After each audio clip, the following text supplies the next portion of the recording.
Hello SolidWorks Power users, this is Alin Vargatu from Trimax Solutions, and this very special tech tip. I invite you to see history being made. We will answer a very old question. Are there any limits to the offset entities command? And you can see I already have a pretty complex spline drawn. It is drawn on the top plane, as you can see, right? So let's create a sketch on the top plane.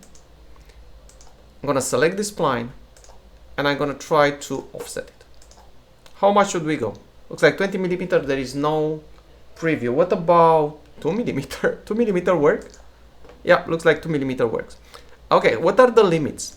So I'm gonna turn on instant 2D. That allows me to access this blue bubble to drag the dimension and see how the spline changes. And in this direction, looks like it stops less, around maybe 50 millimeter, a bit less, right? Let's go the other way. Drag, drag, drag, and it stops now again, maybe less than 6 millimeters. So those are the limits of how much I can offset it. But I want to go past these limits. What I intend to do is to convert the spline into a series of linear segments, which I did already. I'll show you how later. So this is a completely different sketch that follows the spline contour.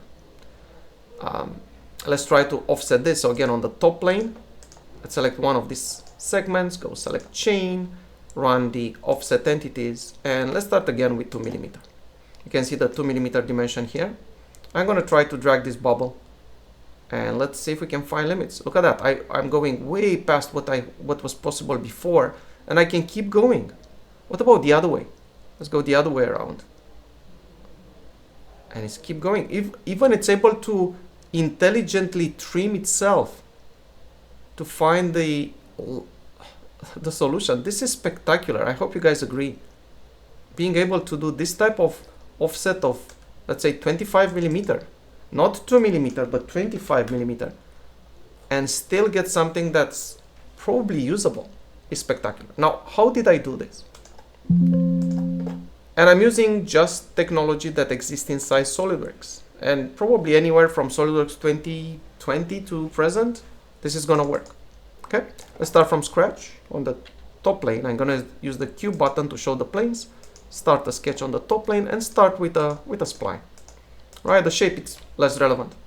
What I'm gonna do now, I'm gonna convert it to a surface. I mean, I'm gonna use it for creating a surface, just using the extrude surface command.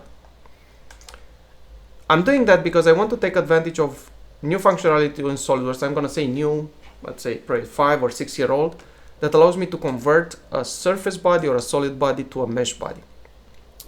Think about this as a way to approximate the bottom edge, which is our spline. And you can even specify how close you want to be to that ideal shape. Let's say 0.3 millimeter with a 25-degree deviation. Look at that, I'm doing it. Of course, you can try to use a different way to control this by defining the maximum element size.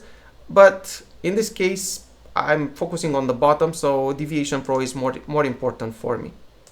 Okay, and then let's go on the same plane and create another sketch on the top plane. I'm gonna run the intersection curve not to this face but to the whole body, the whole surface body. Click OK, and you can see the result, linear segments. Let's get out of this sketch and delete this body. We don't need it anymore. Now let's name this new sketch convert it to lines. And the original sketch, let's call it exactly that. Original sketch. How robust is this? Well, first of all, let's apply some colors. Let's make cyan the end result, and let's make maybe orange the original sketch. Right, so you can see how close they really are. What happens if I change the original sketch? Let me edit it and let's change its shape. Moreover, let's add an extra point somewhere here.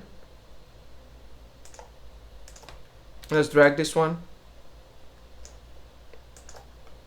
As you can see, the new sketch updated pretty nicely. Now, what if I go even further than that and I add other segments, maybe a linear segment here, right? Maybe an arc. maybe even further than that. Let's go normal too. I want to create something that's not tangent. Goes like this maybe. Would this work?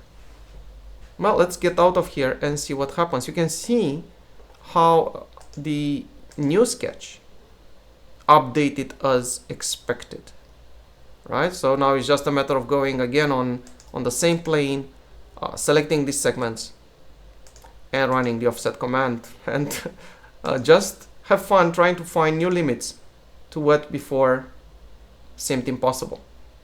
So I can go this way, I can go this way, right? So you can see how nicely this works. I think this is the ultimate tech tip just because it's such a fundamental question that we answered. Actually, two questions. First of all, how do you convert a spline into linear segments in a controlled manner?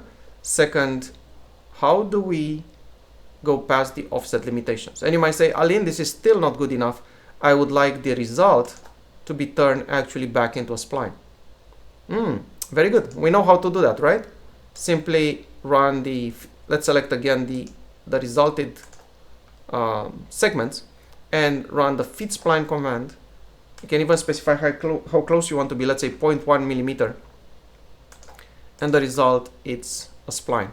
So if I were to extrude this as a surface, you're gonna see it's gonna be just one face. And it's an offset of the original. Hope you like this tech tip. And please let us know what you think. Do you agree with me that this is the ultimate tech tip of 2025?